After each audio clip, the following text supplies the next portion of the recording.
Hey, this is Steven Brodsky from Caven and Mutoid Man, and you're listening to The New Scene.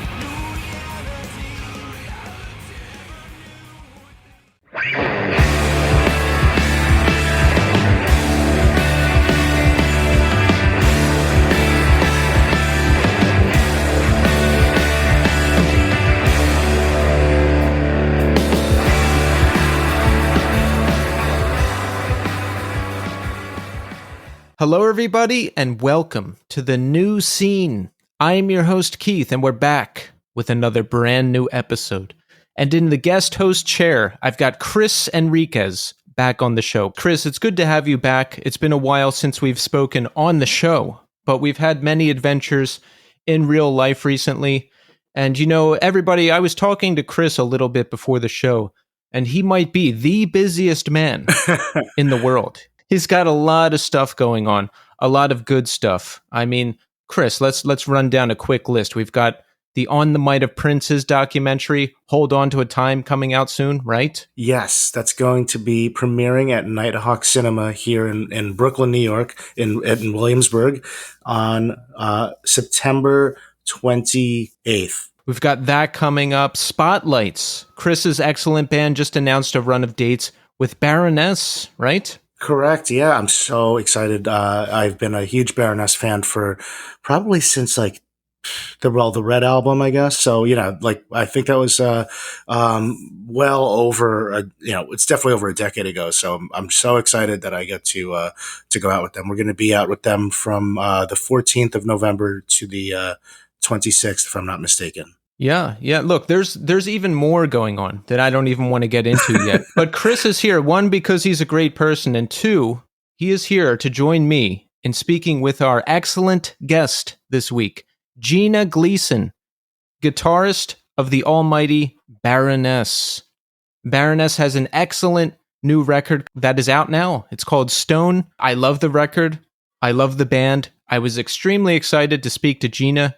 And it's great. Tell them, Chris, you've heard the conversation. Yeah, I mean, look, I actually know, as far as like the band is concerned, like I probably spent the least amount of time with Gina, but we've met, and I really enjoyed listening to this and getting to know a little bit more about her past with I don't want to give anything away, but like she definitely has a unique experience as a guitar player with the things she's been involved with for somebody in a band like Baroness that I think people will be very surprised to hear about, like I was. So I really enjoyed this episode, and yeah, she's a shredder. She really had the right chops to step in to this band at a point in their career where, you know, who knew where they were going to go after the Purple record. And I love everything they've done with her since, and the new singles are fantastic. Yeah, she's just a super accomplished guitar player. There's some great stories in this episode, and Baroness is just an institution at this point in the greater world of our scene, and even the greater world of metal now. They're just massive band who are awesome. And listen, that conversation is coming up shortly, but first, here's how you can support The New Scene. Follow us on Instagram, Twitter, and TikTok at New Scene Pod. Shirts. We've got a fine selection of shirts for sale at Death Wish Inc. Pick one up. It's a great way to support the show. Reviews. Give us 5-star reviews on Apple Podcasts and Spotify. If you haven't reviewed the show yet, hit that 5-star button. You can write a review on Apple Podcasts, and you can leave feedback on Spotify. Let us know how we're doing. And you can always email me at newscenepod@iodinerecords.com. Also, don't forget to support Iodine Recordings. Iodine Recordings welcomes Dead Bars to the label. The self-described DIY arena rock band will be working on a new LP to be released in 2024. Dead Bars will be supporting Off With Their Heads on tour beginning this month. Head to the Dead Bars Instagram or the Iodine Instagram for a full list of dates. And Dead Bars, welcome to Iodine Recordings. Downtalker have just released a new single, All My Friends Are Dead. You can catch their debut performance with the great Fiddlehead live on September 22nd at the Royale in Boston. Local support. The new LP from Rebuilder is out now, along with new merch. Pick something up. It's a great record and a great band. The Iron Roses have just released another new single from their upcoming self-titled LP. The single is called Justify the Lies, and it's available now on all streaming services. Check it out. Garrison, A Mile in Cold Water, the LP remaster is up for pre-order. And don't forget about their gig coming up October 6th at the Middle East in Boston with Orange Island. Speaking of, the Garrison Orange Island split EP, Songs from Essential Massachusetts Milltown, is up for pre-order. And 6 Going on 7, Self-Made Mess, the LP re-release, is up now for pre-order. Sign up for the Iodine email list. You'll find out about everything first. For more information, head to the Iodine Instagram at Iodine Recordings or to the Iodine website at iodinerecordings.com. Also, don't forget to support this month's sponsor, Triumph Printing Company. Triumph Printing Company was started in 2005 by Matt Reed, and Triumph is solely run and operated by Matt himself. With nearly 19 years in service, Triumph offers both graphic design and screen printing services. They've printed for bands you know and love like Bane, Be Well, Death Before Dishonor, and End It. They've printed for national brands like Grillo's Pickles. They've printed for radio personalities like Sam Roberts from Sirius Satellite Radio's Jim and Sam. They've even printed for WWE's Peter Rosenberg. So if you're in a band and you need merch printed, or if you just need graphic design work done, hit up Matt at Triumph Printing Company. Also, get this. If you're a new customer, email triumphprintingco@gmail.com and mention the new scene. You'll get 10% off your total order. That's triumphprintingco@gmail.com. You can also check them out on Instagram at triumphprintingco. Okay, so Chris. Yes, sir. Let's talk music recommendations. I want to know what you're listening to lately. Lay it on us. Okay, well, the first artist that I want to recommend to everybody is a band called Somnuri, and they are a metal band from Brooklyn. They have a new album out called Desiderium, and it is one of the songs is like so epic, the last song on the record, that it's like I found it to be almost like one of those tracks that I was like tearful almost listening to. It's a song called The Way Out. These guys, if you haven't heard them yet, have kind of a mix of doom metal. I would say that like at times, you could compare them to High on Fire meets Yob with almost like some post metal sort of thrown in there. And their record just came out. It's fantastic. What else have I been listening to besides that? The new Slow Dive record, Everything is Alive, is phenomenal. I have been listening to it nonstop, and I'm going to see them soon. So I'm really excited about that. And there's a new Slow Dive record? Yeah, there is a new Slow Dive record. It's called Everything is Alive. It just came out recently. Whoa. Yeah. I got to check that out. Yeah. They were doing like some like singles, and all of the singles they were releasing before the full album came out were fantastic. And it's really good. It came out about a week and a half ago on September 1st. Excellent. Great. Yeah. I'll give a shout out also to a band called not a band, but an artist known as Confines, who I know many people know who Dave Castillo from St. Vitus is, and he's been putting out incredible music in the sort of like house music meets industrial, and it's super cool if you want dark music to listen to on a late night out on the way home from a party or a late night drive. It's very fitting and cinematic in a way for those types of settings. I can't get enough of it. Yeah, Confines are awesome. And hey, Chris, maybe Dave is coming on the show soon. Maybe. I don't know. Oh, Could be. love it. Could be. Love it. Hey, we're just going to have to wait and see. So, what I've been listening to, mostly just the same stuff I've mentioned before. I've been mixing in a little Ink and Dagger because it's September now. We're getting into my favorite part of the year, fall, right? And October is Ink and Dagger month, so I'm getting a head start on that. And they're also a big inspiration for me musically. There's a new band I'm working on, and I pull from Ink and Dagger a lot. And hopefully there'll be more news there soon. So some Ink and Dagger, some Deaf Heaven. I've been listening to their second LP. Which one is that? That's Bermuda? New Bermuda. New Bermuda. Yeah, that's right. That one is good. Some This Will Destroy You, Another Language. Love that record. Military Gun, I'm hooked on now. Great band. Who else? I guess that's about it. I really enjoy the Military Gun, by the way. I started listening to them and really awesome. Really awesome stuff. Great band. Great band. Oh, two more. I'm looking at my playlist. Still Love, that song from Teenage Wrist, I'm hooked on.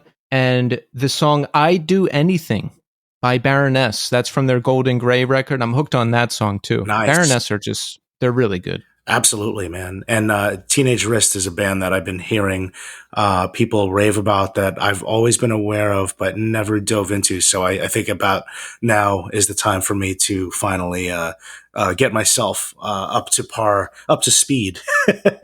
Now's the time. Yeah. What better place than here? What better time than now? You're very nice. Very nice.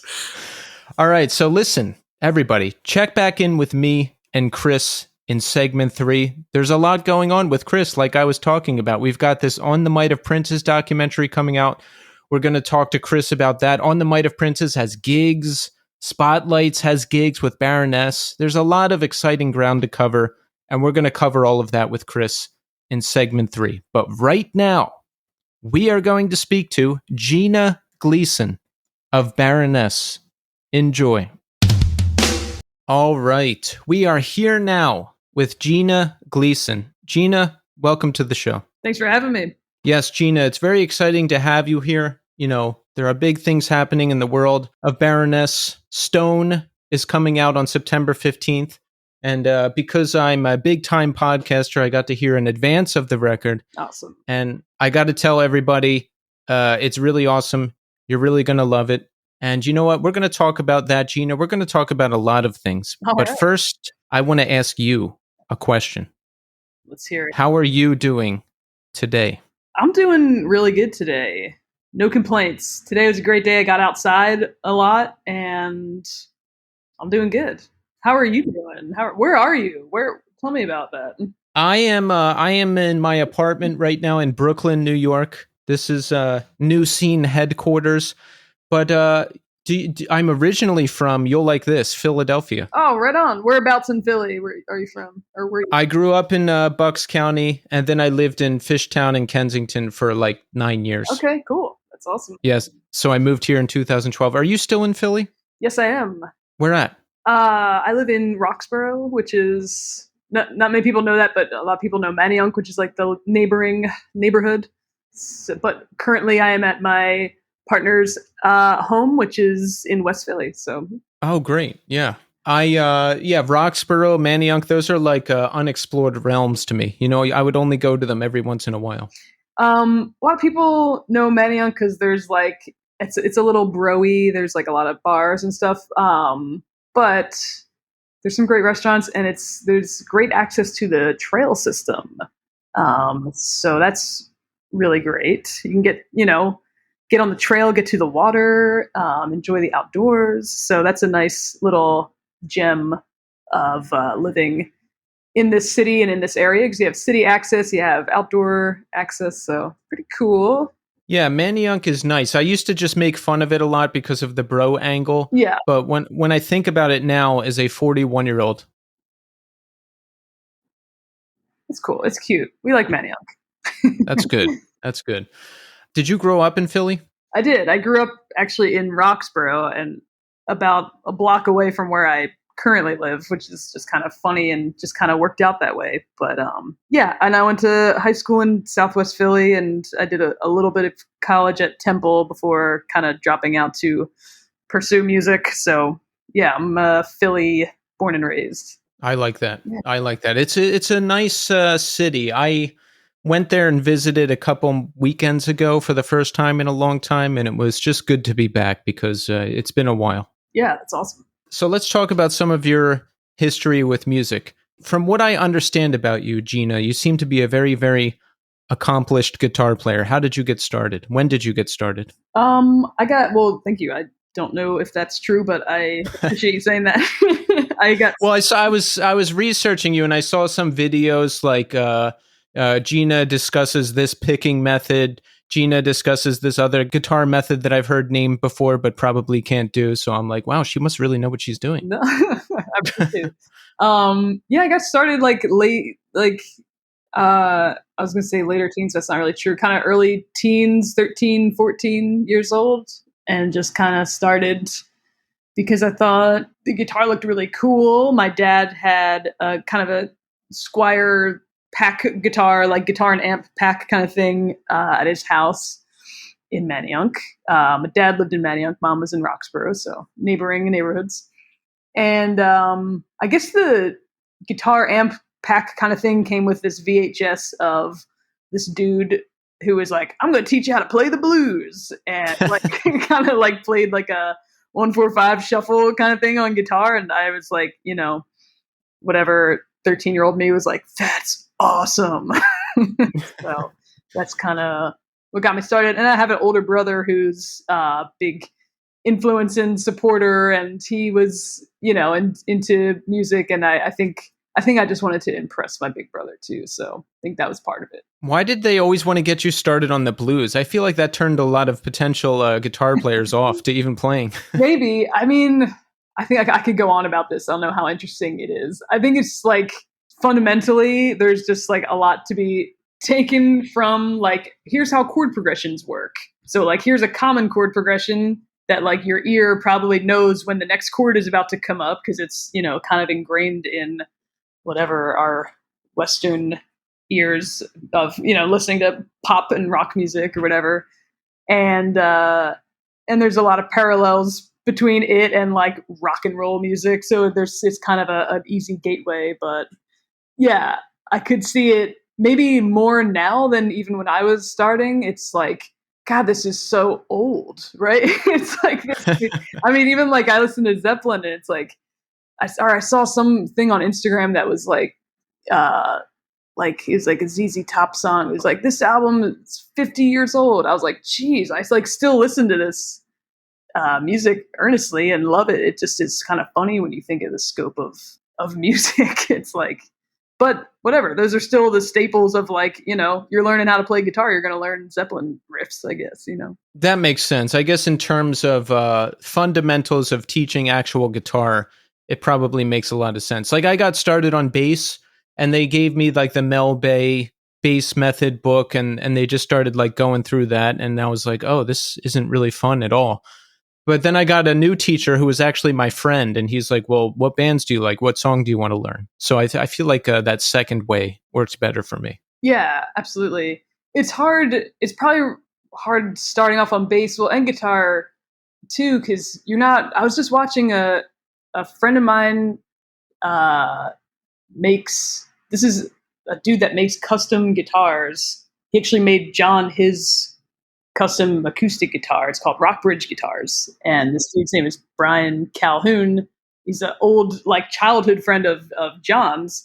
And he just came up with this guitar for kids where you learn like melodies on it. It's like a 1-string guitar for kids that teaches them like melodies. But he was like doing an interview or whatever. He's like, you learn by playing like chords, or probably on bass, like you learn some scales or whatever your Mel Bay like thing was showing you, but it's like not that like satisfying because it's not like a melody. I don't know. I just thought that was kind of an interesting thing. Not to take this on a wild tangent. No, that makes sense now that I think about it, because playing bass taught me how to move from one fret to another. I learned like 2 scales. That was enough. And then I could take that to the guitar, and then I actually knew how to like transition from one chord to another. And yeah, it's all tied together, I guess. Totally. So you're a young teenager learning to play guitar. Talk about your trajectory in terms of like going to shows and seeing bands and all that stuff? What grabbed you? What were you into? What was some of your journey? Really, really young. There was a venue. It's still there. It's kind of moved locations, but all like within like a 2-block radius, called the Grape Room. And that's a little venue in Manayunk. And they would do these like all ages shows on Sunday afternoons. And it was like all ages death metal Sundays. And that was like the coolest thing for myself and my brother and some of our like neighborhood friends, because we could like go to a venue really young and like get in to the show and, you know, pay $5 or whatever. And it was kind of the same groupings of bands that would play every week. One of them was called Circle of Fear. So we were like the Circle of Fear, like super fan club, because it was like the band we could go see for, you know, a couple bucks, and we didn't have to be whatever, 21 or whatever.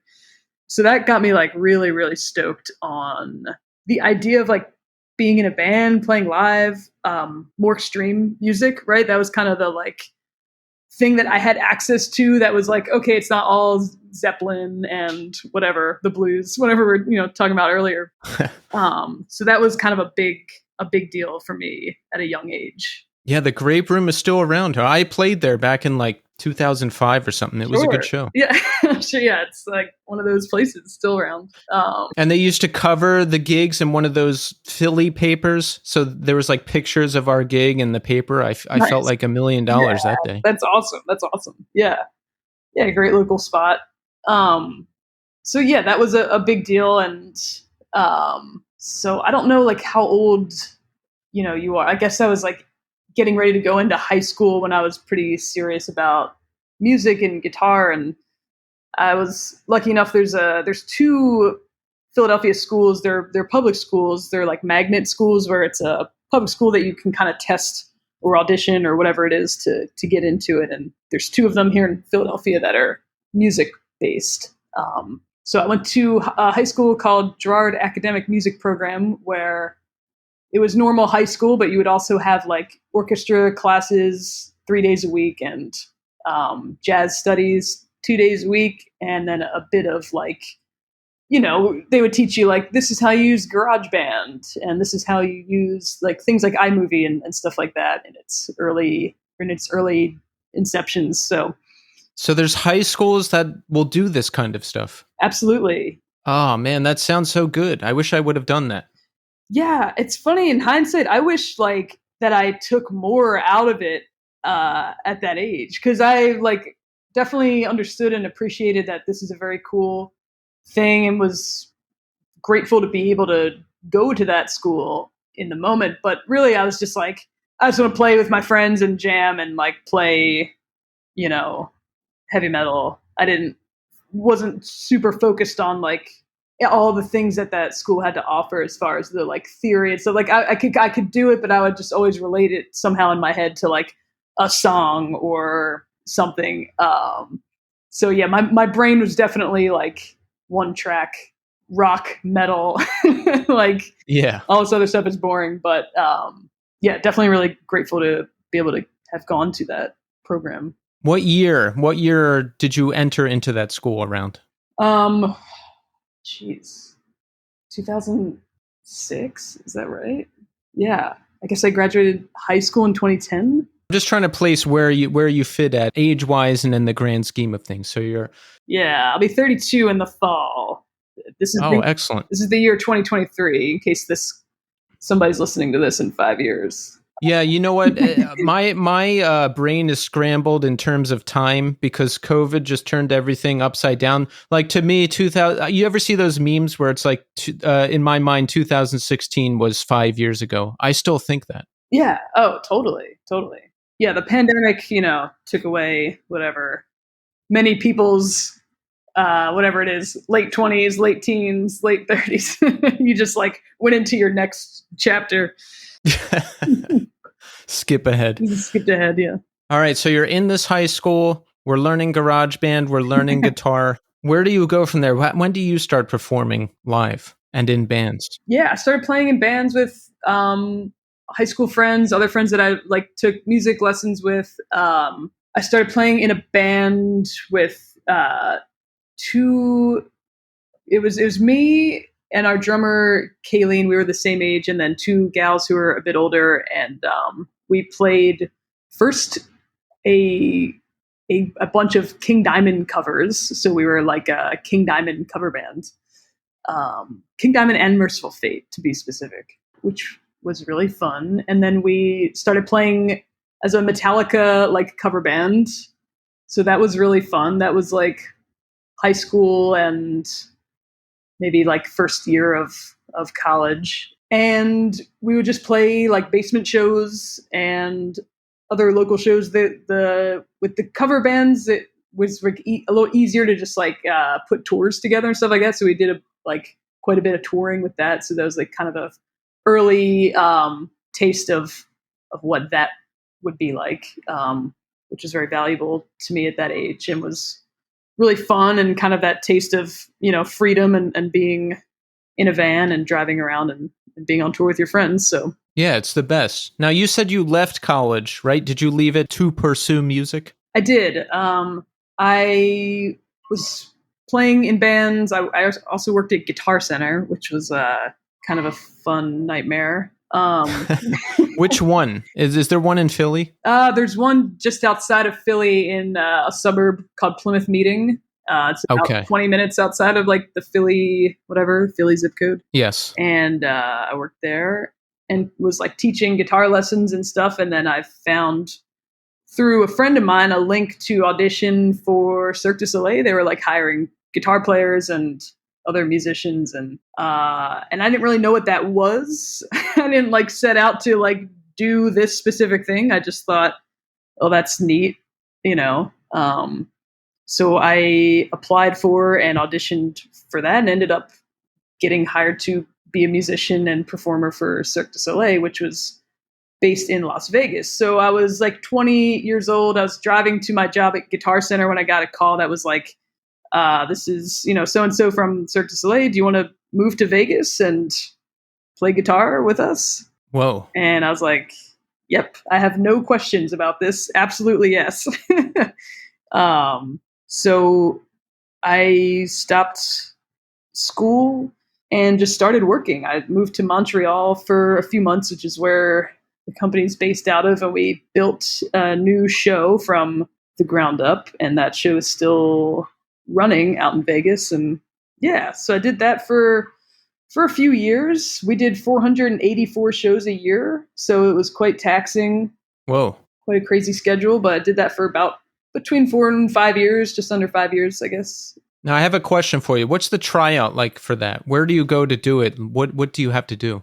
I think it's probably different, like for case by case or whatever their like specific needs are for my specific scenario. And this is kind of funny. It's pretty like early on in like tech, and like this was like pretty early in like terms of like how people use social media. Like I'm sure it's really different now, but they were like, can you just email us like whatever, like some videos of you playing? And they kind of gave me different styles to play rhythmic things and lead things and stuff like that. So, but I remember like, I don't think I had an iPhone at the time. I remember I asked my brother if he could video me like on a handheld, like a little camcorder kind of thing. And I remember like he couldn't do it because he was like laughing too hard. He was like, dude, this is so random. I can't like do it without shaking the camera, So that's how that went down like for me, but I'm sure it's really different for everybody. And there's a lot of back and forth of like just logistical discussions, and they had a lot of questions about like what my background is and stuff like that. And you have the background. You went to a music high school. I did, yeah. So in hindsight, I'm sure that was a plus, but in the moment I was just like, whatever, I get to play guitar. Cool. I'll do whatever, like. Yeah. Weird. So did you move out to Montana first before Vegas? Montreal. Yeah. Sorry. Or Montreal. Yeah. Montana. There we go. Now, how old are you when you did that? 20. I mean, was that scary? Did you move by yourself? What, do you have to get like new citizenship or a visa? How does that work? I moved by myself. Yeah, I got a work visa, like a temporary visa, because, it wasn't like a big permanent move. And I just brought my guitar and it's like a duffel bag and like, that's it. And it was it was amazing. Yeah, I drove up and they have sort of like that was sort of my college experience. I didn't live at school because I couldn't afford to do that. I would just take the train, and a lot of my decisions around like academics it was highly emphasized by my mom and my family to like pursue school, but I didn't really know what I was trying to get after with higher education. So based a lot of those decisions off like not wanting to have a ton of debt, and so yes, I picked the school that I did because at the time it kind of made sense. I got a bit of an academic scholarship and I could take the train, and that just kind of made sense for the time. So it wasn't really hard to stop that process because I wasn't super invested, like, I guess, emotionally or financially. I just was like, yeah, I don't really want to be doing this anyway. I did end up finishing school like online later on because I kind of felt like I just had like random credits, like. Yeah, I don't blame you for I went through the same thing. I went to college just because everybody told me that I should. And I just picked I didn't know anything about anything. I just picked a major that I know. I picked economics. I'm horrible at math. I hate numbers. I wanted to do music. And then, I kind of failed out of college. And at the same time, my friend's band was going on tour and wanted someone to come with them. And I was like, all right, I'm done. That's it. Totally. Yeah, sometimes you just need like one push or like one thing to kind of reveal itself where you're like, all right, I don't know what the trajectory is here, but I know that I want to go for this thing that's in front of me right now. And I think it's really important to kind of be able to see those moments in life. But yeah, school for me, I was like maybe going to do music. I ended up kind of doing like a whatever equivalent of like studio engineering, like kind of thing. But I didn't even get that far in the program. I was kind of doing like, all your math and science and, all your general things, and like playing house shows and playing guitar and stuff.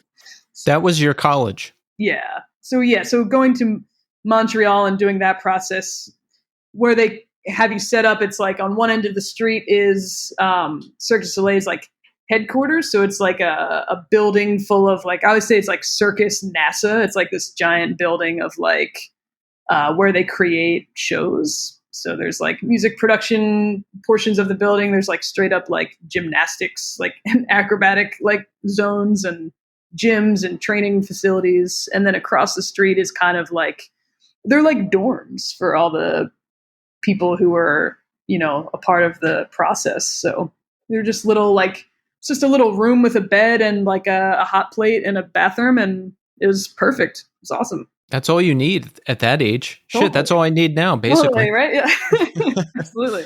So, that show's a big deal, right? You said, what, 480 shows a year? Yep, 44 a year. If anything, it was just a lesson in, discipline and, kind of seeing something through and kind of just, having a vision for this is the process and this is all part of this. And I think it heightened my like threshold for like just being patient and seeing things through and all that kind of stuff, which turned out to be very valuable joining Baroness and going into the process of making Gold and Gray and all that good stuff. So. Oh, absolutely. What did your parents think when you moved up to Montreal to join this show?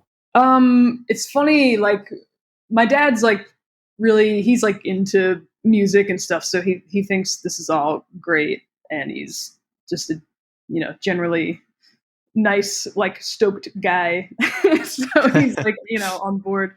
My mom, it was kind of funny because when I was touring and playing shows and like in bands, she was not thrilled with that because I think it was really like vague. It was very uncomfortable. She couldn't really like wrap her head around it. And when I was like, I'm going to do this thing, she was like, okay, I at least can understand like what this is, which is kind of interesting. So I think when I left that to like pursue being in a band again, I think she was like, why are you doing this?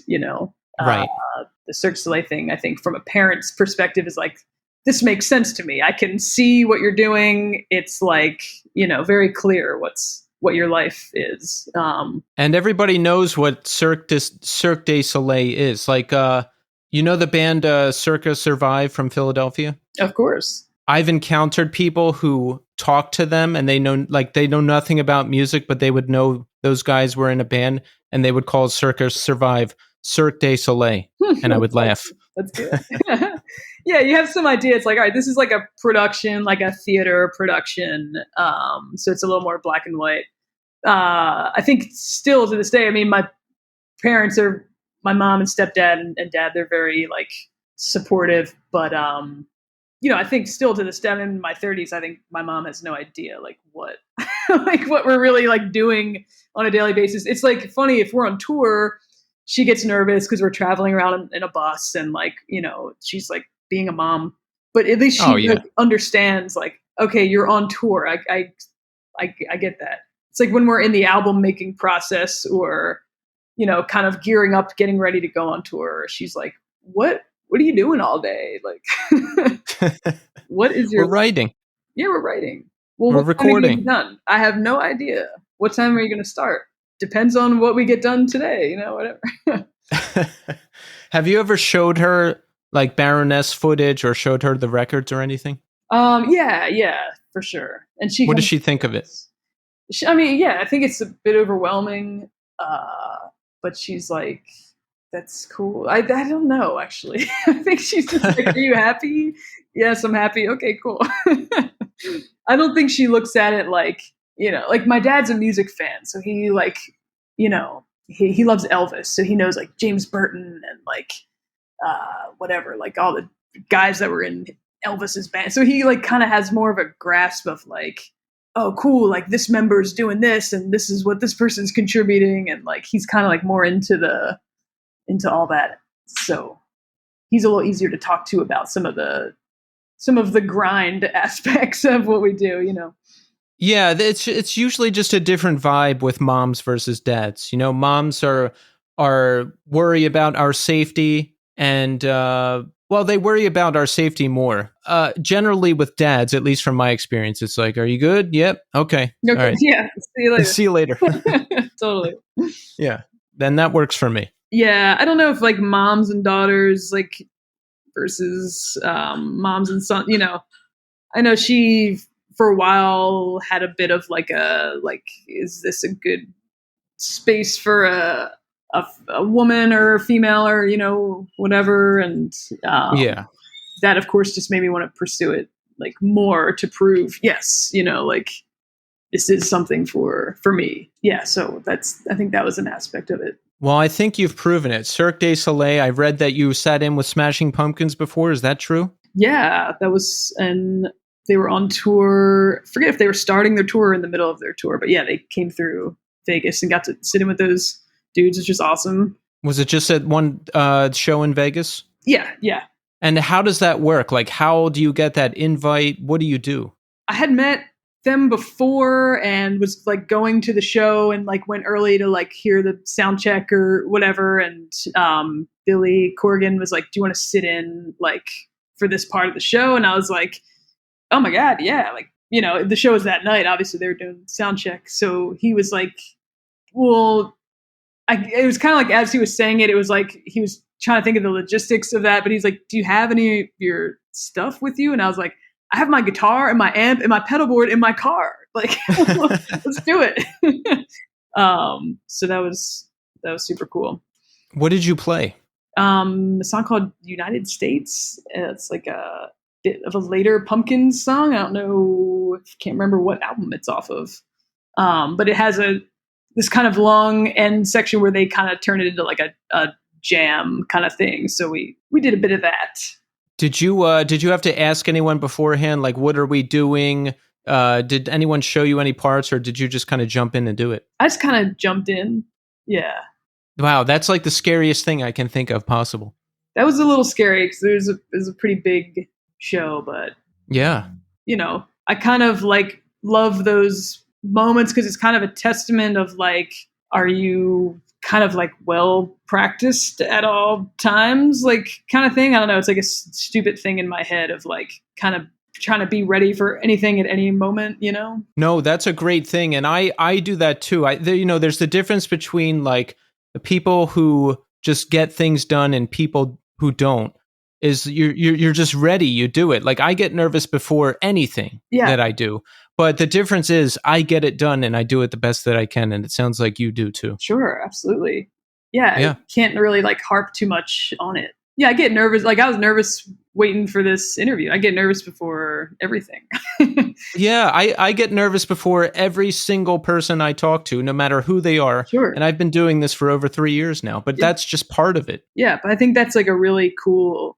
I think that's a really cool part of it. You're just constantly having to like overcome like little fears, little insecurities, like, you know, self-doubt. It doesn't really go away. You just kind of keep getting faced with it and keep trying to figure out how to, you know, surpass it. Exactly. And I hope it doesn't go away, because if it does, if I don't care, then I probably shouldn't be doing this anymore. Yeah, that's true. Yeah. Do you feel like it's a driving force for you in some way? Like, oh yeah. Yeah. It's like this thing to overcome, whether it's this, whether it's playing a gig, whether it's trying something else out new that I haven't done before. There's always this nervousness to overcome, but I know that once it's done, I'm going to feel really good. Like, all right. So before this conversation, Gina, I was like, okay, we're nervous, but we're nervous every single time we do a podcast, and then it's done. And then we get the dopamine hit, and then we can order food and relax, and it's going to be awesome.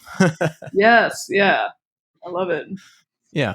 So I also read you performed with Santana during one of his residencies. Is that true? That is true. See, that's got to be a win for parents, right? Were your parents stoked on that? I feel like they like Santana generally. I think it was just more of like, what are you doing? Like, what? Come on.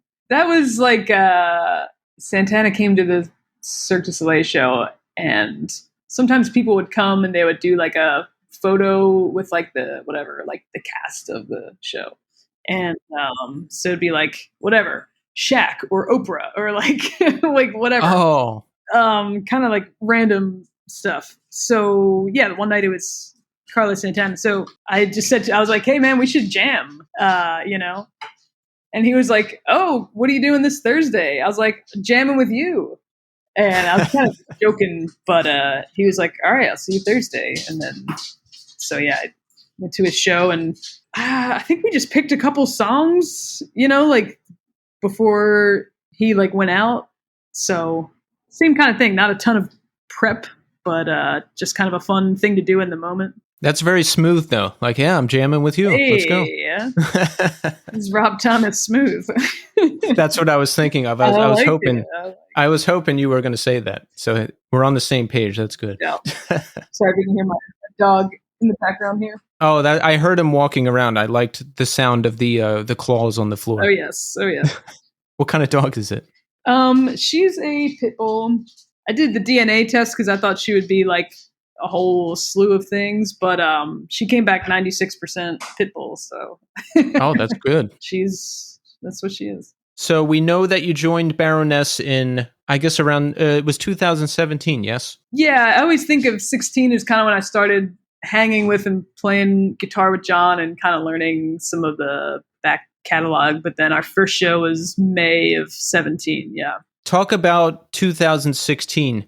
How did you get hooked up with them? Why were you learning the songs? Like, were you filling in for shows? What was the deal? I met John in a really like funny kind of organic way. I was going to be visiting Philly from Vegas. We had like some time off from the show, and I was looking for a certain type of fuzz pedal that I thought they might sell at a guitar shop here in Philly called DePinto Guitars. And I was kind of just like, couldn't remember the name of what I was looking for, just Googling pedals and geared stuff. And I looked up Philly fuzz pedal, and what came up was a company called Philly Fuzz, which I'd never heard of. And it was a husband and wife that were making fuzz pedals out of their house in Roxborough, which I thought was so cool because that's where I grew up.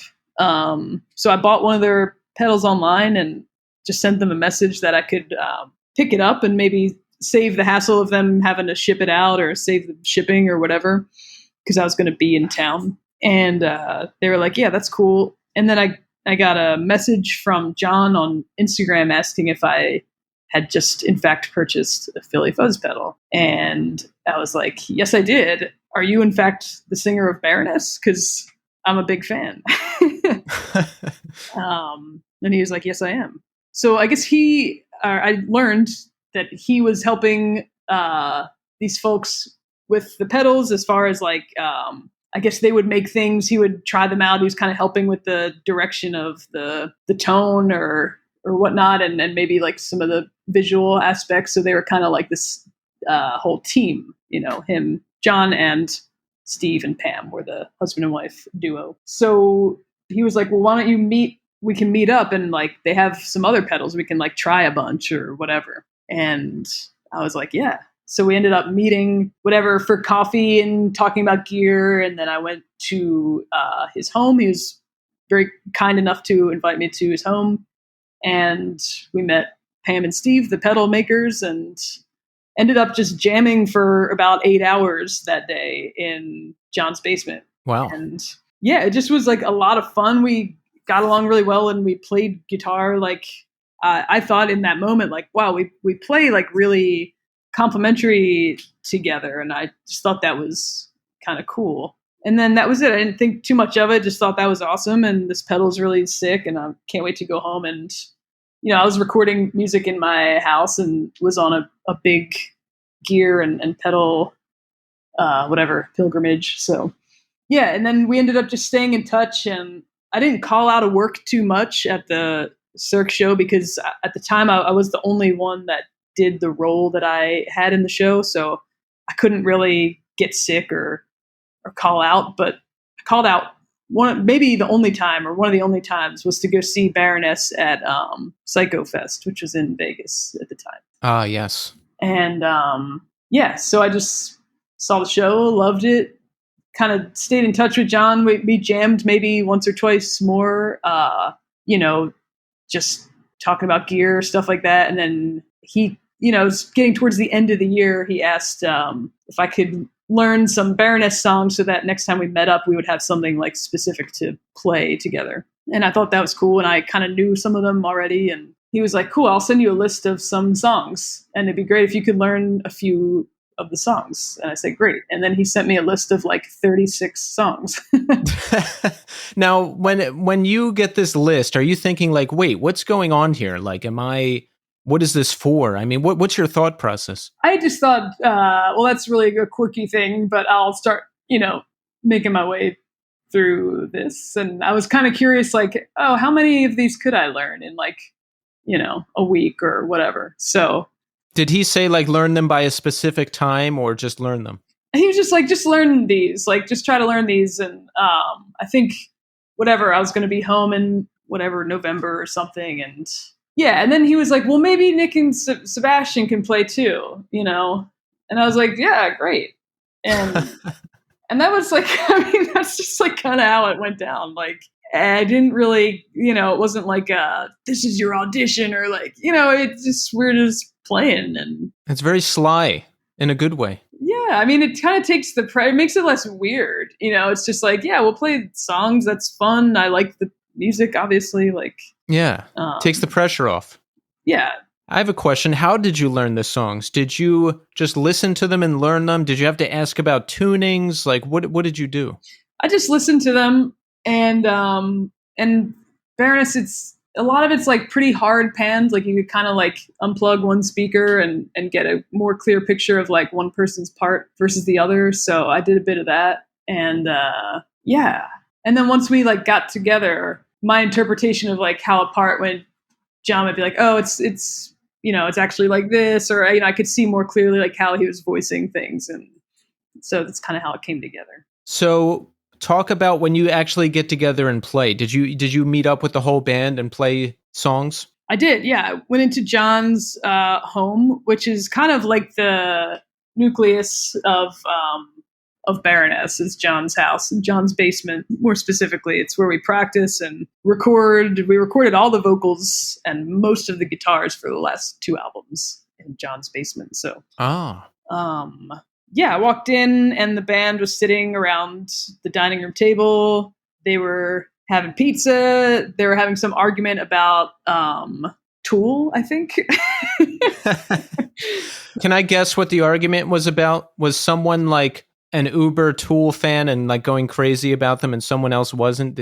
Those are always the Tool discussions I see. It's like someone is just like insane about Tool and I'm like, okay. I think they had just like seen them live, and it was like it had like not a lot to do with Tool, but there was like some discrepancy between like where two people were standing versus where two other people were standing, and like what they perceived to be going on with the concert. So yeah, I walked into a very heated talk about that, and then yeah, I mean, in hindsight, it's kind of funny. I think it's good. Like John wasn't like, okay, this is this person and this is what's going. It was just like, all right, so we play some songs and see how that goes. So yeah, and I remember like leaving, and I was just like, all right, well, see you later. And they're like, bye. How many of the 30 songs did you end up learning? I don't remember.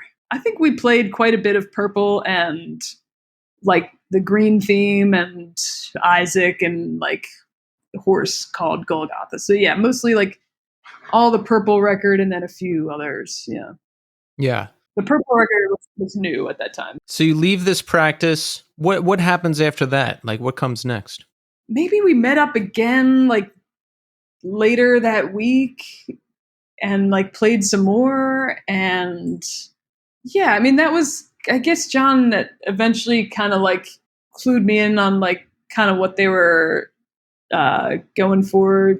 He had told me like Pete's gonna probably like move on and pursue other things and whatever. And he was like, would you want to like join the band? I was like, yes, I would. That would be so Of great. course. Well, it was kind of like made sense for me on many levels. Like John's based in Philly, Nick and Sebastian are in Brooklyn. My entire family's in Philly. So, you know, I was feeling burnout on what I was doing and living in Vegas. And as much as I deeply love all of my friends that I had the opportunity to work with and get to know while I was there, and, you know, I still go and will stay and see friends for periods of time out there. But I was getting a little burnout on just, I think, the overall like schedule and lifestyle that type of production has. So yeah, it's a serious a show like that. You can't get sick. You can't be gone. You have to be on. There's shows every day. Was there multiple shows in a day sometimes? There's 2 shows a day, and you have like, you know, at the time it was like Tuesdays and Wednesdays are off. So kind of random day, you know, midweek days off. But I think I felt like I was not growing as a artist or as a kind of guitar player in general, because you do the same thing every night, and the schedule is such that I was having a hard time like really like developing anything like outside of that world, just because of the kind of way that the schedule was laid out. And I don't know, I felt like I wasn't ready to be like in a stagnant place. So I felt like for me, I was like, I think I have to just do something else. I see now like there's my friend Neely Brosh plays guitar in the role that I was playing in currently, and there's also another girl named Sharon that they can kind of like sub in and out for each other, and so it seems like a more balanced, like healthy way to do it, because they can both like Neely will go on tour with like Death Clock for a month and then go back to, you know, so I think that's cool. I think for me, I really wanted to like be writing and recording, and like, I wanted to be in a band, you know. Yeah. Yeah, the band situation, especially a band like Baroness, is where you want to be. For me, at least. I mean, the you know, performing professionally with a show like Cirque du Soleil, that's cool because you're in the biz, you're working. But the bands are the best, especially really good bands. Absolutely. Yeah. So he asked you if you want to join. You say yes. Yeah. I guess that was a pretty quick yes. Yeah, totally. So what do you do? Do you have to tell Cirque du Soleil, hey, I'm out? How much time did you give them? What did they say? Like, how was that whole scene? Yeah, it was like a bit of a process. The sort of company manager was very cool and also like understood like art and music and all of that. And he was like, yeah, I get that. And I kind of stayed on as long as I could logistically. And they were very cool about the whole process. And yeah, and I was happy with the decision to, you know, kind of be back in my hometown with back around my family and stuff like that. So that was cool. Isn't that pretty incredible? Like you go out into the world and you know, do all of this stuff and get your chops up musically and work out there in the music world. And then you get to circle back around to your hometown, to your home city with Baroness. Like that's pretty amazing coincidence. Not to mention like randomly ordering a pedal and you end up in Baroness. Do you ever think about that? All the time. Yeah. I'm very grateful for that. This is kind of cheesy. Like this is a cheesy thing, but my brother and I are very, very close. And he showed me Baroness, like when Yellow and Green came out, and we drove around listening to the Green theme. And he's like, I think you'll love this band. Like you got, you know, he's like, it's metal, but like, it's different. Like, you know, like that whole spiel. And I was like, yeah, this is awesome. And he gave me the CD and everything. And that was kind of like in the months leading up to me moving to Montreal. So we always joke that the Baroness was like the soundtrack to me leaving. And then it was kind of the music made me decide to come back home. So it was pretty cool. Wow. That just blew my mind. No, I point out things like that on the show all the time. And I say like, this might sound cheesy or like hokey or whatever, but wow, there must be some kind of like synchronicity thing or something. Yeah, it's something. I mean, it just being in the band and being a part of the process and the creation and getting to see like how much like intention and thought goes into like every single aspect of anything the band does. It's not surprising to me that, yeah, stuff like that could happen. I think when you just put that much intention and thought into what you're doing, it's going to have a deep emotional impact on people. It did for me, you know, so. Yeah. Now, you said guitar and vocals for Gold and Gray and the new album Stone. Some of those were recorded at John's house, or all of those? Yeah. Yes. You're kidding me. See, I had all right. I've heard in advance of the record, which is incredible, by the way. Thank you. So excellent job to you and everyone involved. Thank you. That's number one. But number two, I imagine Baroness in some like gigantic studio, that's also recording Metallica. And there's like this big staff on hand because the production is just wild. It's so good. Like, it's on a different level. Like I usually don't even ask questions about production or how it's recorded because I don't know. I usually don't care, but the production on this is so good. I was actually curious. So let's talk about some of that. We're at John's house. I assume he is an engineer and has experience in that realm. Yes. Yeah. So the first thing to point out, I guess, is we recorded this just the timing of the album. This was kind of in the throes of the pandemic. So when it became like reasonable that we could kind of like be together in like like a tested pod of people, like, you know, how we were making decisions in that time frame. Yes. So we found an Airbnb house in Berryville, New York. That was, we chose Berryville just not for any specific reasons, just an area we found and a house we found in our budget that we could rent for a couple weeks. It was like 2 weeks on, a week home, 2 weeks back at the house. And it was secluded enough that we wouldn't disturb neighbors or anything like that. And we rented this house and took all of our gear up and recorded the majority of the record. So drums, bass, everything you hear on the album, drums and bass were recorded in Berryville, New York, in an Airbnb. Most of the guitars were recorded there, and then the rest of the guitars were recorded in John's basement, and all of the vocals were tracked in John's basement. Wow. You guys must really know what you're doing because you nailed it. Thank you so much. Yeah, I mean, it was really, compared to Gold and Gray, which we recorded with Dave Fridman, who also did the Purple album and every Flaming Lips record, and,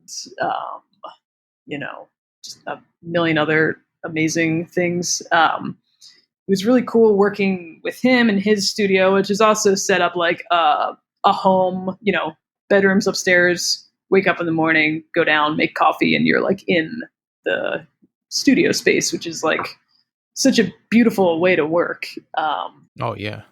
But we had his like outside ears. We had the four of us, and then we had him also to chime in, kind of guide. I mean, he, produced the record with us. So not having that was cool, but also challenging. It pushed us in a different way, to not be precious about certain things, to be really like, all right, I have to be really open-minded and think not about my part or just the song, but kind of think about this whole thing as a bigger picture. And that was a really just cool exercise in the process of making the record that I wasn't expecting, Yeah. How do you work through the difficulties without a producer there or another engineer there with you? Do you mean like technical difficulties or like making? I guess more like if there's a disagreement about a part or a sequence or something like that, or some something with the music, like Yeah.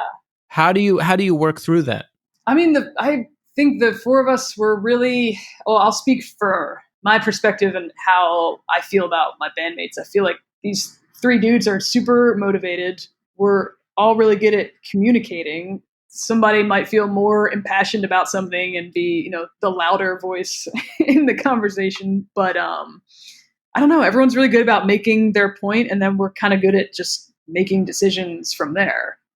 And I have to say, like, all four of us, whether it's me, John, Nick, or Seb, like, we're all good at, understanding when it's like, all right, then I need to let this thing go because we're going to go in this other direction. We're all like capable of doing that, which I think is really important. Yeah. And like, you're in a studio setting, you're making like 1,000 decisions a minute about whatever. So yeah, we just had to communicate our way through it.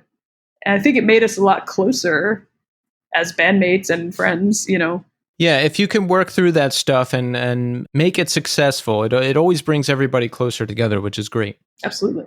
So we have the record coming up, and everybody, it will be out by the time you hear this. So make sure you listen to the record because you have to. You just have to. And it's got to be good. We're getting back out on the road. That's got to be fantastic, right? Because, COVID sidelined everybody for a long time. COVID sidelined everybody. We went out and did the Your Baroness tour, which was 2 legs of a tour that were about 5 weeks each, where if you bought a ticket, you could vote on the songs that you wanted to hear in the set list, which was really fun because we were prepared to play any Baroness song that's ever been recorded.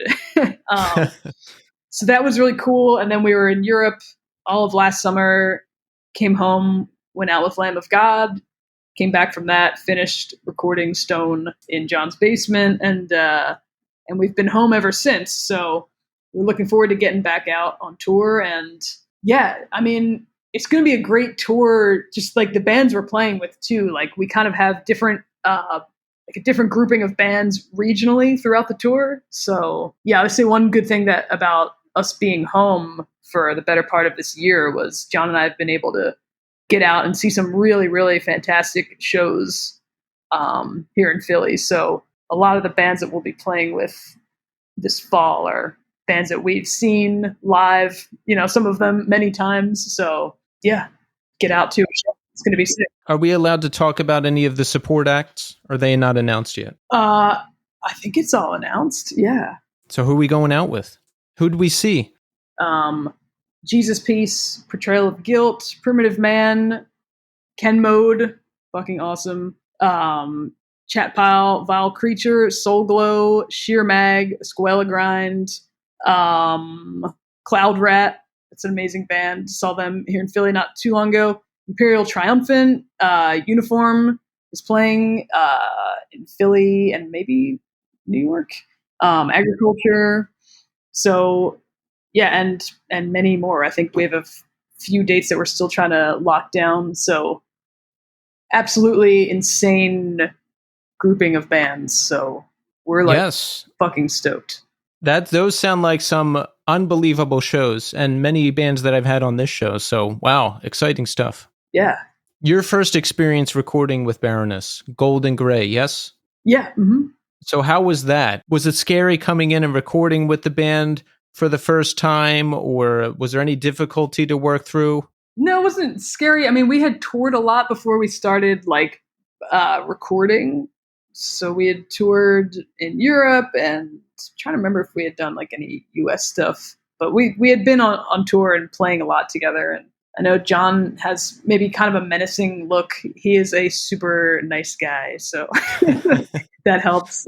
Nick and Sebastian they're super nice and kind of laid back dudes. So no, it was the only thing that was scary was I think the amount of like self-doubt that comes in those situations where you're like the new person and you're trying to like navigate the situation. And then the band's coming from a perspective where they've been through so much already that they're pursuing like maybe a new direction that as a new person you can't really be aware of until you're like really in it, because you're just like, okay, I don't have the experience of like making Purple, so I don't know like the decisions that are going through your head as far as like how to make this different or new or challenge yourself in a different way.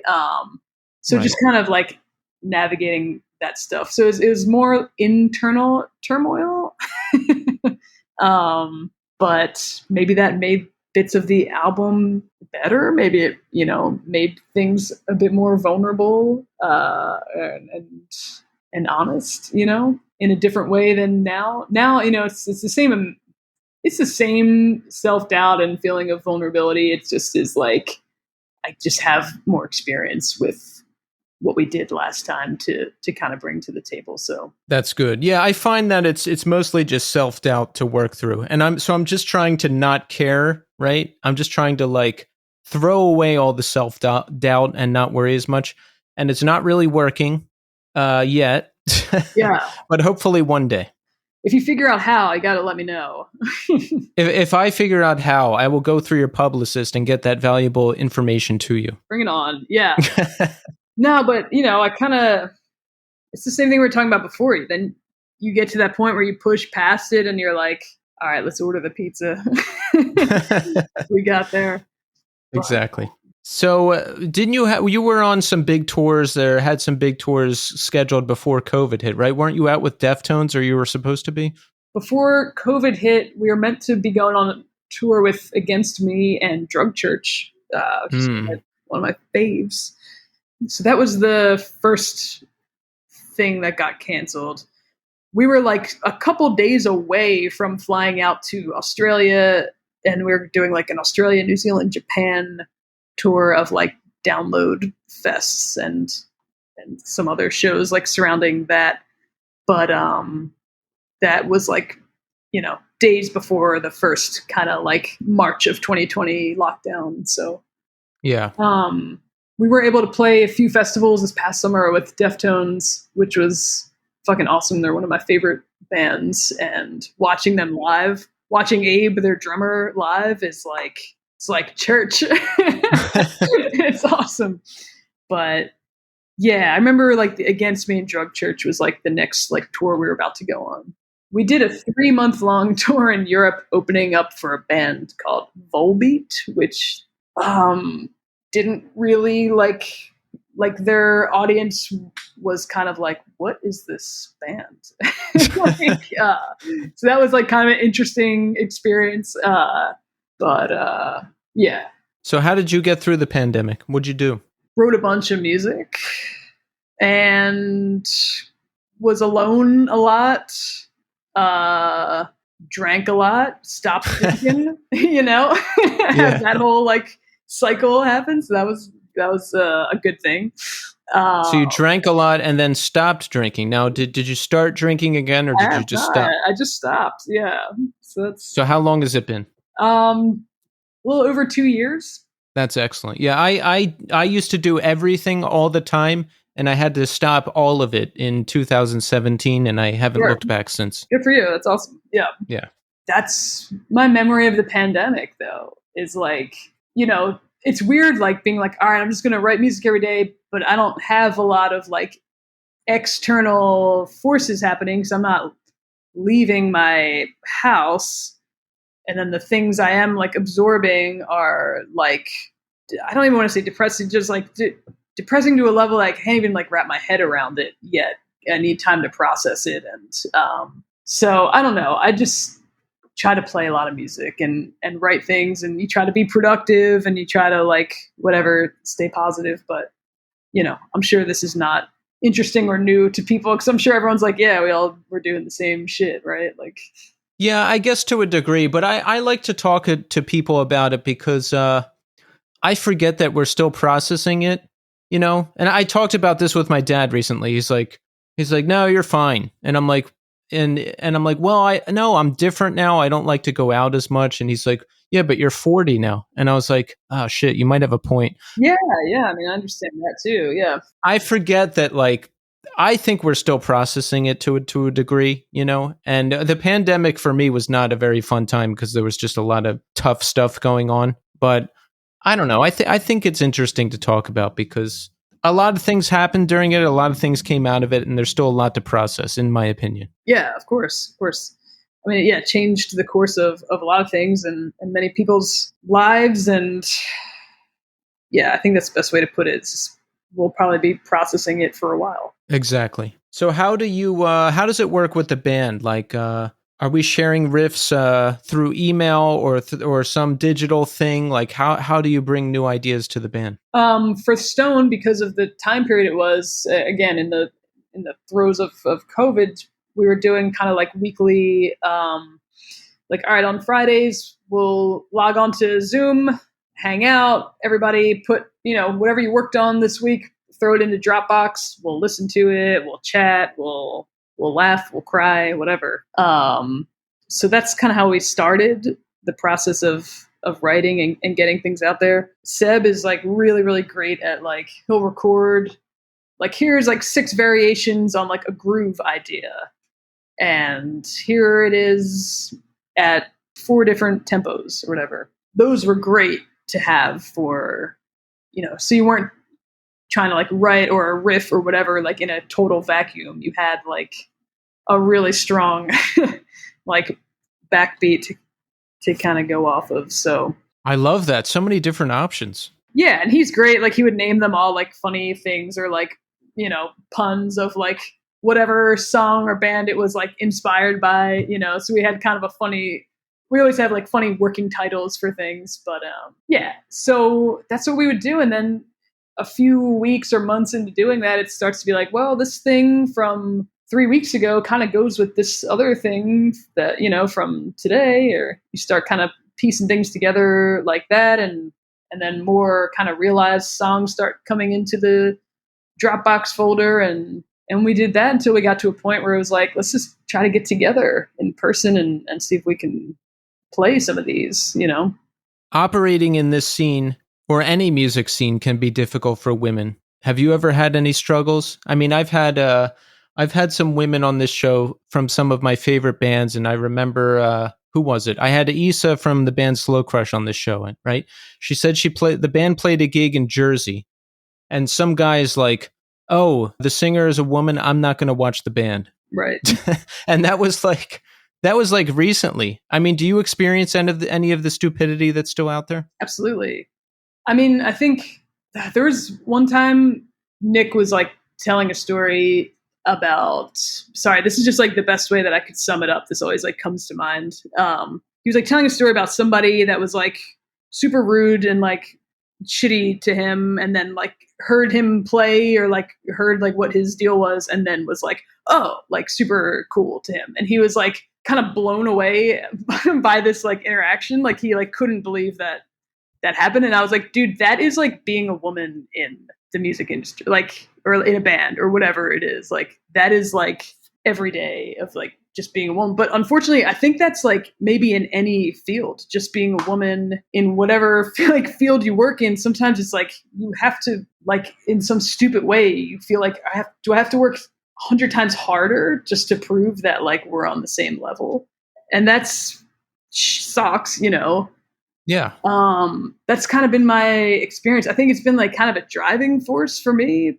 But it shouldn't have to be like that. So I see more and more women, and just more just diversity in general in heavy music and extreme metal and hardcore, and I'm so fucking happy, because I hope that kind of whatever stupidity, like I don't even know what you call that. The like dumb bro thing is like going away.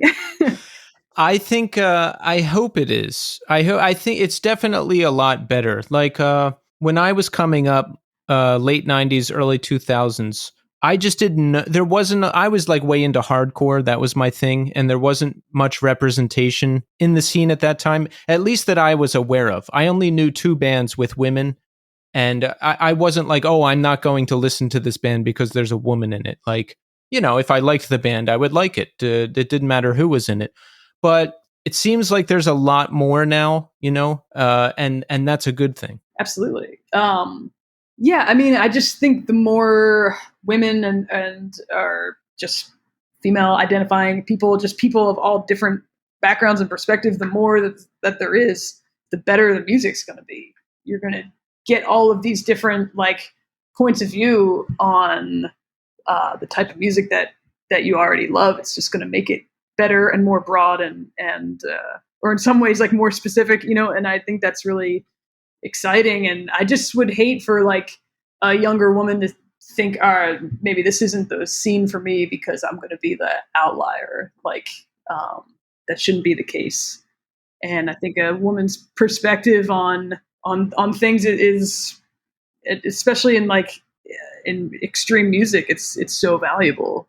I think we've heard a lot of dudes' point of view, so like that there's that we have a bit more of both now. So yeah, we've heard a lot of dudes' point of views. I think we've got that covered. I think we're good.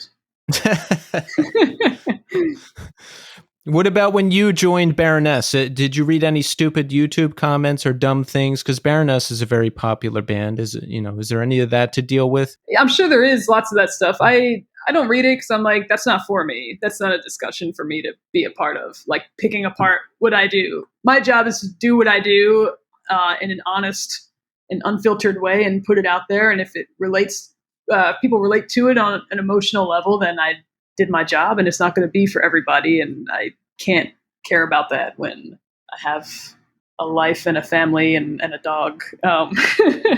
So right. I just don't read the good or the bad. It's not for me. That's good. Yeah. And you're doing it just like you said, like you're living it. You've put in the work and then some. You've done so many incredible things. And that's one thing I've learned is like, when I'm actually doing the work and putting things out there, like I don't get mad. Well, most of the time I don't get mad at negative things people say, because most of the people who do that aren't actually doing anything, Sure. Like in most cases, another band isn't going to be like, hey, you're a woman and you suck and the music you write sucks. Like other people who are creating aren't going to do that. Other people are in this sphere aren't going to do that, of course. Right. Yeah, I mean, it's easy to be behind a computer screen and say whatever the fuck comes to mind first. But oh, yeah. I used to do that all the time when I was like 16, 17, I mean, it kind of like blows my mind, too. It's like you would never like interact with a person like that. Like you would never like go up to somebody and be like, you're holding your pick wrong or what. It's like, you would never like engage in that in real life. So it's this culture of like whatever online like hierarchies or like this is how you do, I even get like so turned off by like clickbaity, like I watch a lot of like gear stuff on YouTube or like guitar videos or whatever, and I get turned off by the like, this is how you do it's like there's a million ways to achieve a million different things. Like there's not one, this is the there's not one way. The one and only, yeah. So what's the dog barking at? Did somebody walk by or something? I think there's a neighbor going into their apartment. Oh. That's what all that was about. That'll do it. Is that your dog? Is the dog with you wherever you go? The dog is with me wherever I go. Yeah, Rachel is my girl. How long have you had the dog? Rachel is a foster fail. I've had her for 2 years. Ah, okay. I've had her as long as I've been sober, so. I love that. So there's that. So you're totally sober. We're not intaking any mood or mind-altering substances. I am alcohol sober. Okay. Alcohol sober. Gotcha. So you're California sober. As they say. I got you. If it works, it works. So let's talk about what we've got coming up. Now, we know we have Stone coming out, right, on September 15th. That's coming out on Abraxan Hymns, which is that John's label? Yes, that is the Baroness record label that John started for the Purple album, was the first release on Abraxan Hymns. Excellent. So we must be very excited about this record, right? Have we given it to people yet to have a sneak preview of? Have we gotten good feedback? How are we feeling? Absolutely. Yeah, we've put it in as many hands as we could, pre-release date. It's great response so far. So we're very excited and appreciative of all the support so far. So that's all good stuff. Excellent. And we've got a big tour kicking off October 13th in Maryland at the Baltimore Soundstage. Yes? Absolutely. We'll be there with Jesus Piece. So definitely come to that one. Come to all of them. Yeah. And I saw that the tour ends in Philadelphia. How wonderful. Yeah, we got 2 nights at Union Transfer. So it's a great venue here in town. So if you come to Baltimore, just come to Philly too. It's close. Just go. Just come. Yeah. So is there anything else coming up? Anything else we didn't talk about that you want to mention in the end here? That's it. I mean, just record comes out September 15th. And thank you so much for, chatting about it. Absolutely. And Gina, I want to thank you for taking the time to come on the show. Love the band. Love all the work you've done. Love everything you're doing. So thank you. Thank you. I appreciate that.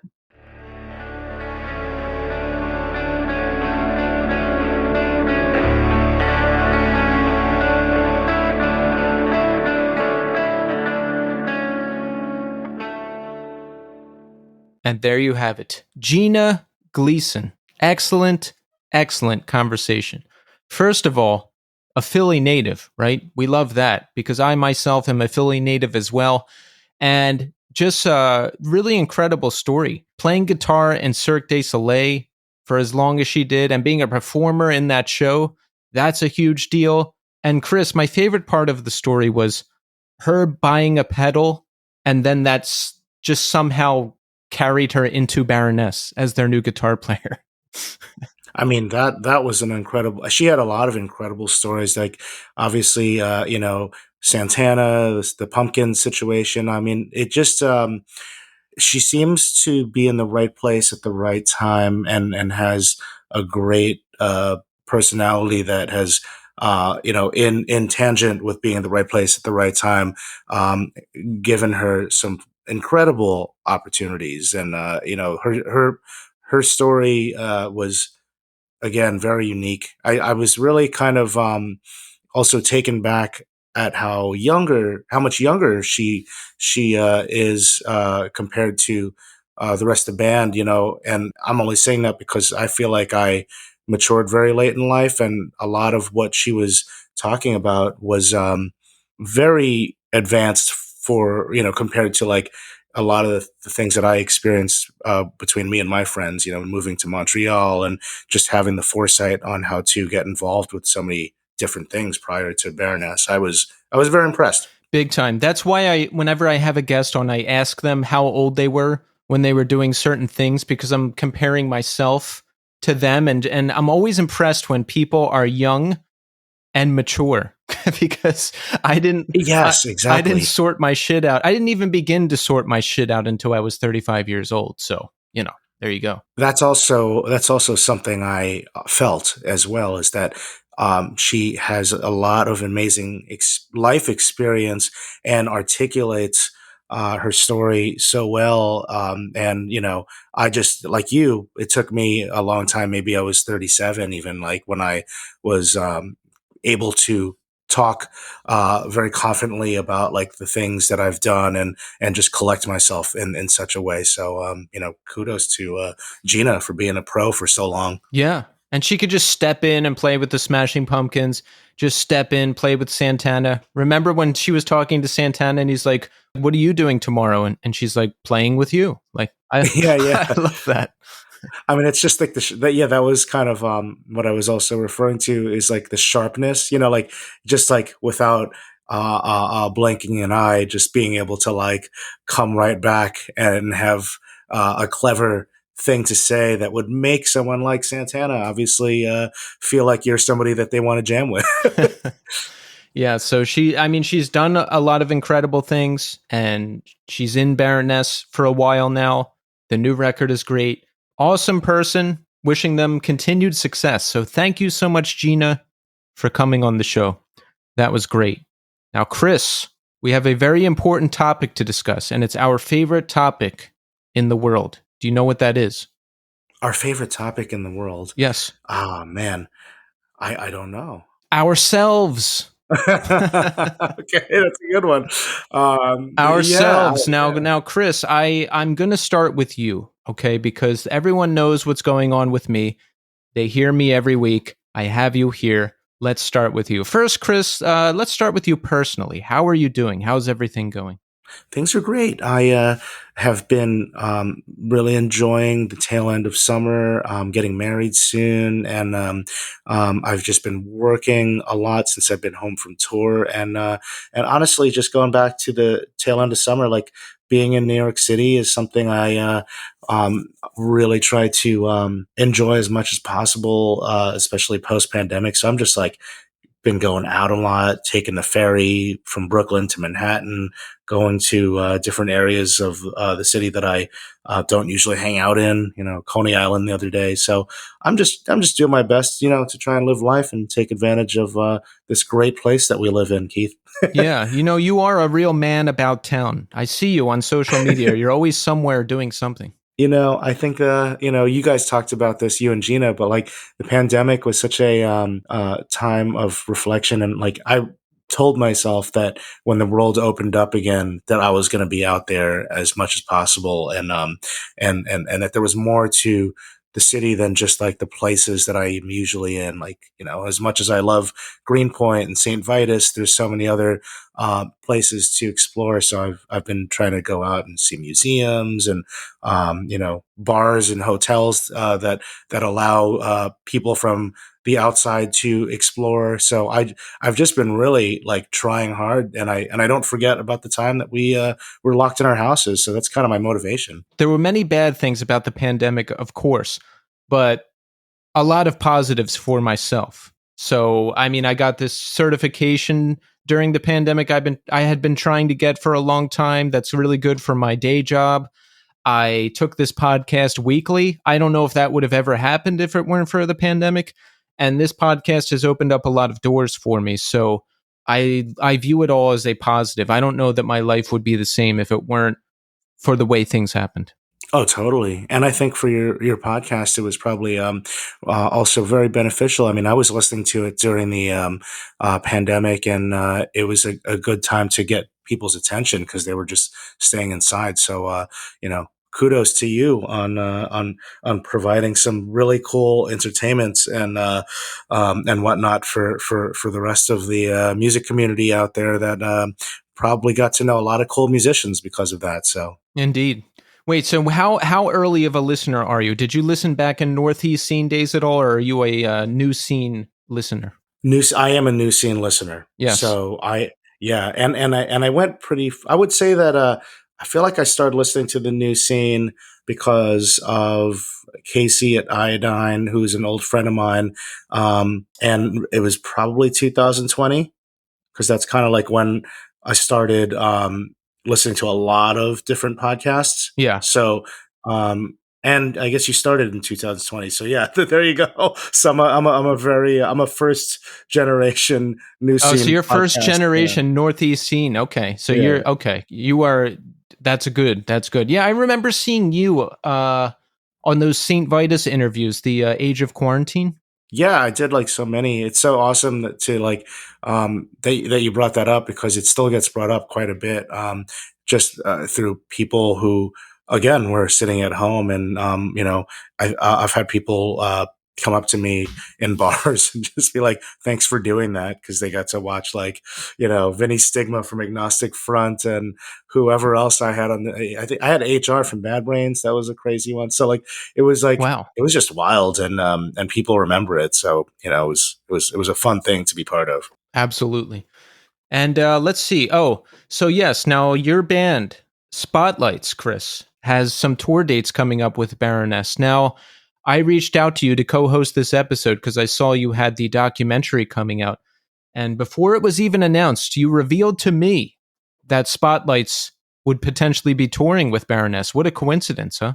Oh yeah, absolutely. I think that lined up really well, and we were definitely um, aware that the tour was happening. But then when I spoke to you, I didn't know that you had Gina as a guest. I don't think so. Yeah, that was just the stars kind of aligned. Yeah. So when are those tour dates? Our part of the tour is from November 14th to November 26th. And what cities are we hitting? What region of the U.S.? Yeah, so this is going to be really exciting because I love a lot of the other support bands too. So we're starting it out with Chat Pile, who I've never seen before. And their record, was one of my most listened to albums last year. It's phenomenal. And we're doing the first two shows with them as support for Baroness in Minneapolis and Chicago. Then we're with Vile Creature for a few days, and that takes us from Columbus, Detroit, Toronto, Montreal, and then we end up with Soul Glow to close it out, and that's Albany, Cleveland, Pittsburgh, and Buffalo, and one of those dates is also with Cloud Rat. Wow. Some great support bands. I'm flashing back to the conversation with Gina now where she listed a lot of the support bands. Oh man, just an absolute all-star lineup. Such a cool thing to do in their position of and their stature at this point, because like there's so many exciting things happening in rock or whatever. I don't want to say rock; it kind of dates me, but just in underground, aggressive underground music, or whatever you want to call it, and they've really done a wonderful job of like sort of picking so many different types of bands. I mean, like when I look at this and you see like Ken Mode, who also I meant to mention earlier as like one of my recent bands I've been listening to, their album Null. It's amazing. So good. Yeah, totally. Jesus Piece, the latest Soul Glow is great. And Uniform, I could go on and on, but none of these bands sound anything like each other, and you could tell there was thought put into it, and I love that. Yeah.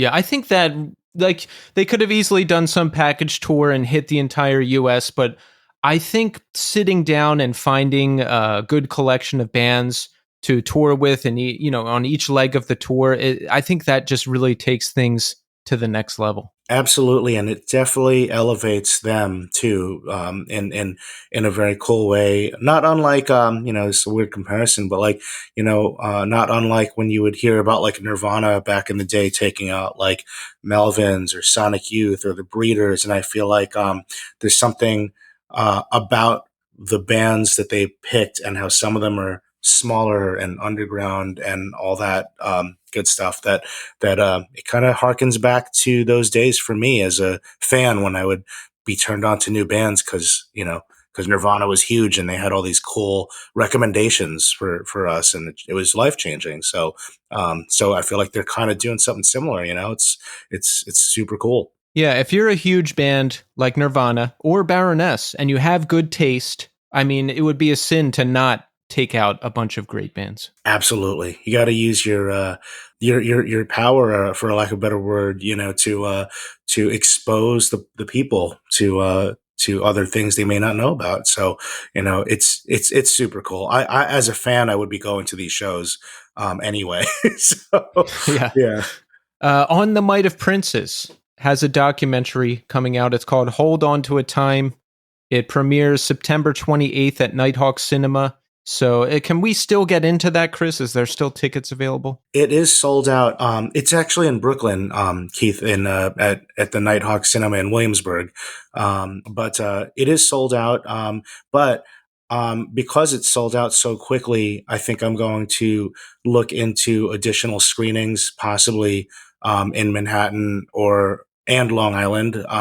And if it continues to be as successful as this initial one that we are doing, I'd be curious to see if there are any other markets out there that we could bring it to, and then ultimately I want to bring it to streaming. So, yeah, absolutely excited, and I appreciate you bringing that up on your podcast. When did production on the documentary begin? Well, that would have been another pandemic a thing, actually, where I just sort of. My ADHD kind of kicks in. So, learning how to use GarageBand and sing and play guitar and make a movie all seemed like a great idea up until the world kind of opened up again, and then I found myself back to the life that I had prior, and I said to myself, "Oh my gosh, I got to finish this thing. When and how can I do it?" But yeah, I started during the pandemic, and it was actually because our album "Where You Are and Where You Want to Be" turned 20 in 2020 or 2021. I'm kind of blanking there, but basically we had pressed it. And it sold out very quickly on Dead Broke Records, and it sold out so quickly that we had to do a second pressing. I think we're on like at least the third pressing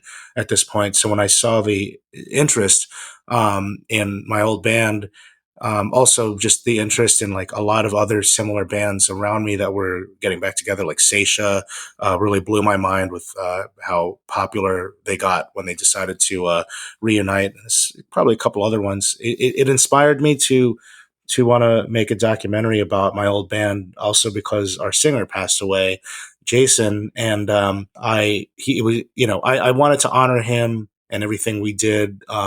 And I felt like we had a story to tell because we had kind of a wild ride that I've been kind of comparing to the band Anvil, but like in a different sort of way, because we had so many huge shows that we played where we or actually let me take that back. I mean, we had done some huge shows at the end, but in the beginning we were playing shows where huge bands were opening up for us, or bands that were going to become huge were opening up for us, and we kind of were destined for disaster. So there were just so many things that happened during our short time as a band that I kind of likened it to the movie about Anvil, which if no one, if anyone listening has seen that, it's like a metal band that played with like, Motley Crue and Metallica and Bon Jovi, and kind of didn't become as successful as those bands, and they had a really touching story. And I don't know. I hope that makes sense. I kind of had a similar idea on how to approach telling our story. So yeah, it's exciting. That does sound exciting. I can't wait to see this documentary. And Mario Quintero, your bandmate in Spotlights, co-directed and co-produced the documentary, yes? That's true. He's a man of many trades. Yeah, he's another guy that does it all. When did Mario get involved and how? So I just know his skill set. Basically, like, Mario from Spotlights is a audio engineer, and he's also just like really resilient in other aspects of just everything. I mean, it's crazy. I mean, the guy like plays every instrument, knows how to record, master, produce, mix, front of house, you name it. And he even does like a lot of our merch and art. So I just like hit him up and I was like, I want to make this movie. I feel like with technology now, like Final Cut Pro, it's totally possible. I had sort of like a general idea of what I believed would work, and just figured it out, like time stamping certain songs that would play in the background while this person's talking, and what flyers should appear and what videos should appear. And I asked him if I paid him, if he thought that he could help with the actual editing and technical process. So, that's how we worked together. And he had never done it before. But again, he's one of those guys that just like picks something up and he can just kind of run with it. So he was able to figure out how to piece together all of my videos that I had gotten people to film of themselves answering certain questions, and we strung it all together into a 90-minute film. Wow. Awesome. Yeah. Awesome. So On the Might of Princes was defunct for a while, and we reunited for Rev 25, those shows that happened in 2012, yes? Correct. Now, how was that? I mean, was it a good time? Did we enjoy it? It was incredible. I mean, if we, honestly, like if anybody was to look at like what we went through during our initial time as a band, which was from about 97 to 2003, which, is documented in the film, like lots of survived car accidents, driving off of a cliff, missing shows, missing huge shows, and getting into like physical altercations on flights with airline attendants. Just there's actually even more, driving to LA thinking we were going to sign to a major label and then being told, upon arrival that one of the bands on the label doesn't like us and that we have to go home and we're not going to get signed. It was such a strange and erratic time that for us to pull it together and play at Irving Plaza, of all places, a place that we all grew up going to here in New York, where we're all from. It was triumphant. We got to play a show opening for Texas Is the Reason at Irving Plaza, and it was sold out, and everyone got along. It was professional. We got paid well. And we just never got to enjoy that type of thing when we were an actual band. So it meant the world. And unfortunately, we didn't know that those strings of shows, which included a show at St. Vitus the day after, would be the final show that we would ever play because Jason passed away a year later. Yeah, the band had planned to play more shows, correct? But then that didn't happen. Yeah, we did. We were actually supposed to play in 2013, and we were going to write new material, and we were discussing getting back together. And being in a band is real difficult, especially when you're young. And at the time, we're talking about a band that broke up when I was 23 initially. Oh wow! Yeah. I wasn't even legal when we started. I was like, that's so young. Yeah, the band existed during my tenure in the band. I was 19 to 23 was my age when I was in that band. So, we were not mature enough to like understand like how to behave properly around each other and respect each other. And so, some of that tension, it just doesn't go away, I guess. You hear stories about, bands that have been around for 40, 50 years that are still bickering. And we thought that we were in a better place and we just weren't. So we got into a huge argument and we canceled, a big show that we had planned that year.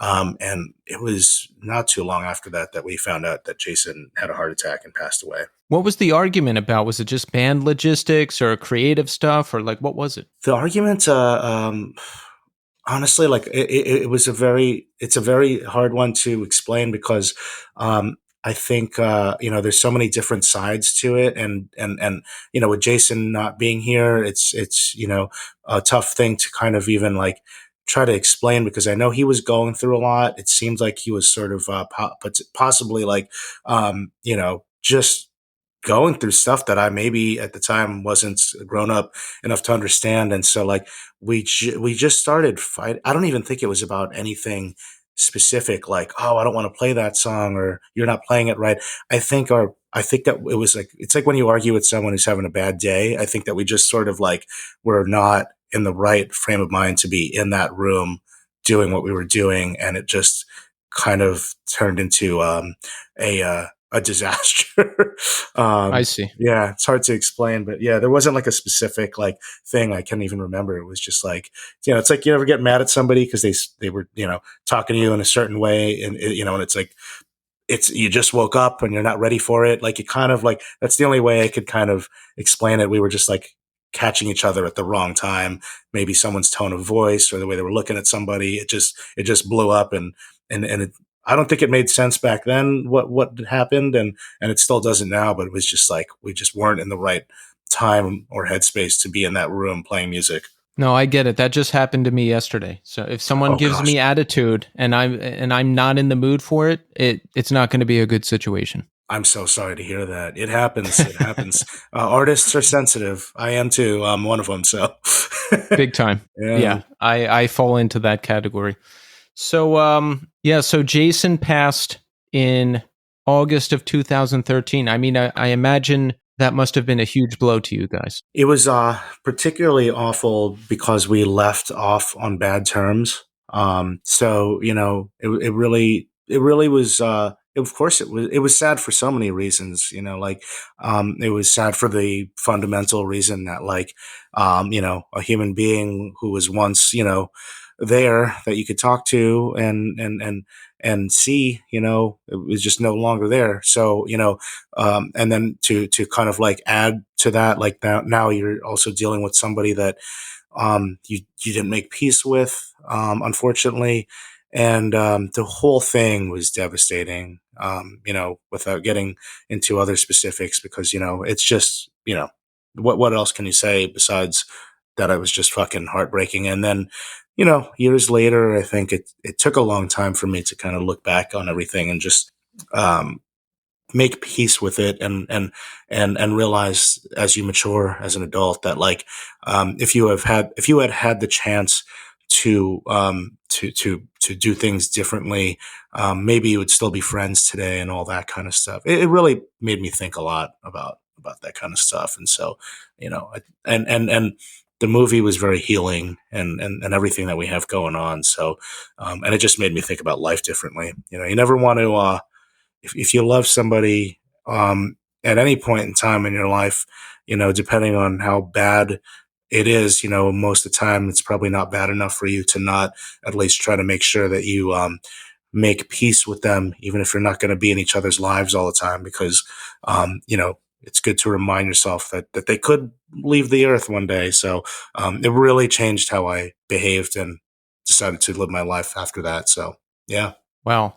Yeah, but I think the movie and the shows will be a very fitting tribute to Jason, and hopefully somewhere out there, like he can feel that and he knows, that you guys care about him. Absolutely.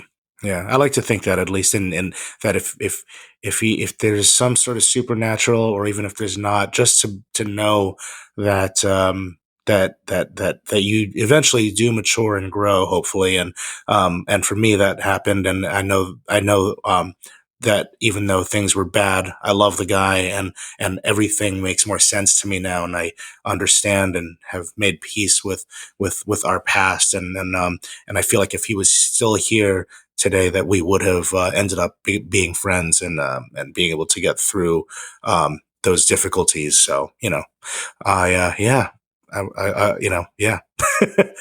In addition to the documentary, we've got 2 gigs coming up as well, right? Yes, we have 2 gigs coming up. Brooklyn Monarch on the next day. It's the 29th at Brooklyn Monarch with Iron Chic and Freezing Cold, and then Amityville Music Hall on the 30th, and that is with Somerset Thrower and the Backup Plan. Excellent. So what do we do with vocals? Do we have someone else stepping in, or is someone else in the band covering Jason's part? How does it work? So we actually got Rachel Rubino, who is the singer of a band called The Open City. Anybody familiar with Dan Yemin from Lifetime and Kid Dynamite and Paint It Black? That's his current band now, which she is the lead singer of. And then she was also in a great band called Bridge and Tunnel at one point, and back in the day. So she was a friend of ours and was also constantly opening up for us in her first band, Regarding Eye. And so she's just like somebody that has that similar energy on stage, and she knows all the songs, and her intensity is the best thing, I think, that we can try to bring into the band and honor Jason and have that energy that we had so long ago. I think she's just the perfect person to bring it. Excellent. I'm looking forward to that.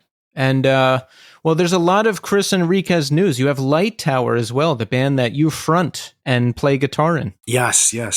Again, another pandemic project. And Casey would kill me if he was listening and I didn't promote the cassette tape that's out right now. So Light Tower is a band that I started as a solo project, kind of wrote all these songs, performed all of them, and I have a live band that I've been playing with, and we have a new EP on Iodine Recordings, which is on streaming, and we have a cassette that you could order from Iodine through Death Wish, and I'm working on my first full length, so I'm really excited about that, and it's hopefully going to come out in 2024. I'm excited for that. Yeah, I really like it. It's if you're a fan of Failure, I get like heavy Failure vibes from it. That kind of spacey, dissonant, alternative, post-hardcore type stuff. I'm really into that. I dig it. I really appreciate that. I mean, you have so many guests on your show and listen to a lot of music. So any compliment from you, I don't take lightly.